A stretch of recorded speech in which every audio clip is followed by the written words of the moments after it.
Bismillahirrahmanirrahim. Assalamualaikum warahmatullahi wabarakatuh. Allahumma salli wa sallim ala sayyidina Muhammad wa ala ali sayyidina Muhammad. Asyhadu an la ilaha illallah wa asyhadu anna Muhammadan abduhu wa rasuluh.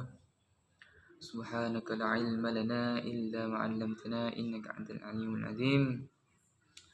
Rabbi israh li sadri wa yassir li amri wahlul 'uqdatam min lisani yafqahu qawli. Amma ba'd. Nahmaduhu wa nusalli wa nusallim ala rasulil karim wa ala alihi wa sahbihi wasallam ajma'in. Amma ba'd. Wa qala Rasulullah sallallahu alaihi wasallam, bismillahirrahmanirrahim. Wal as innal insana lafi khusr illa alladhina amanu wa 'amilus solihati wa tawassaw bil haqq wa tawassaw bis sabr. Wa qala an-nabi Rasulullah sallallahu alaihi wasallam fil hadis, man ahya sunnati faqad ahabbani wa man ahabbani kana fil jannah.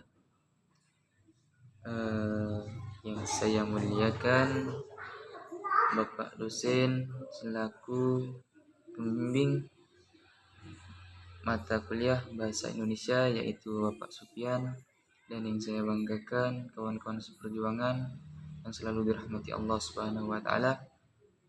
Di sini saya atas nama Maulana Agya Saputra dari kelas 1A Prodi Komunikasi dan Penyiaran Islam. Di sini saya akan memberikan sebuah pembahasan atau penjelasan tentang perkembangan bahasa Indonesia. Nah, mungkin kawan-kawan sudah pada tahu ya, bahasa Indonesia itu seperti apa sih? Nah, sekarang saya akan menjelaskan tentang sejarah perkembangannya seperti apa. Nah, disimak ya. Nah, sejarah perkembangan bahasa Indonesia ini. Bahasa Indonesia lahir pada tanggal 28 Oktober 1928. Pada saat itu, para pemuda dari berbagai pelosok Nusantara berkumpul dalam Karapatan Pemuda dan berikrar satu, bertumpah darah yang satu, tanah Indonesia. Yang kedua, berbangsa yang satu, bangsa Indonesia. Dan yang ketiga, menjunjung bahasa persatuan bahasa Indonesia. Ikrar para pemuda ini dikenal dengan nama Sumpah Pemuda.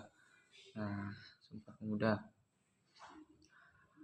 Unsur yang ketiga dari Sumpah Pemuda merupakan pernyataan tekad bahwa bahasa Indonesia merupakan bahasa persatuan bangsa Indonesia. Pada tahun 1928, itulah bahasa Indonesia dikukuhkan atau diberikan kedudukannya sebagai bahasa nasional. Nah, bahasa Indonesia itu dikukuhkan sebagai bahasa nasional. Nah, terus selanjutnya bahasa Indonesia itu dinyatakan kedudukannya sebagai bahasa negara pada tanggal 18 Agustus 1945. Pada saat itu Undang-Undang Dasar 1945 disahkan sebagai Undang-Undang Dasar Republik Indonesia. Nah, seperti itu. Lanjut, dalam Undang-Undang Dasar 1945 disebutkan bahwa bahasa negara ialah bahasa Indonesia.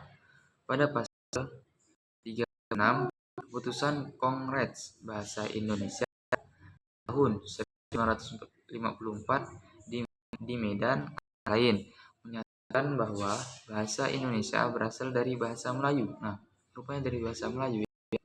Bahasa Indonesia tumbuh dan berkembang dari bahasa Melayu yang sejak zaman dulu dipergunakan sebagai bahasa perhubungan. Sebagai bahasa perhubungan, sebagai untuk perhubungan bicara satu sama lain.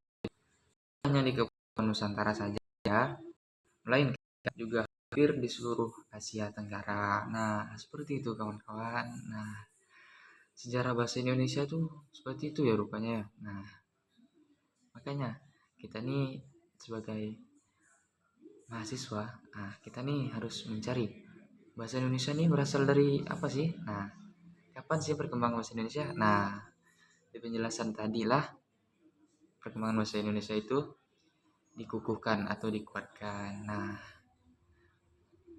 cukup sekian yang bisa saya sampaikan. Apabila ada kekurangan atau kehilafan dari diri saya sendiri, saya mohon ampun. Dan apabila ada benarnya, mungkin itu datang dari Allah. Dan apabila ada salahnya, itu datang dari kesalahan atau kekhilafan diri saya pribadi. Nah, cukup sekian yang bisa saya sampaikan. Nah, saya undur diri. Wabillahi taufiq wal hidayah, waridho wal inayah. Wassalamualaikum warahmatullahi wabarakatuh.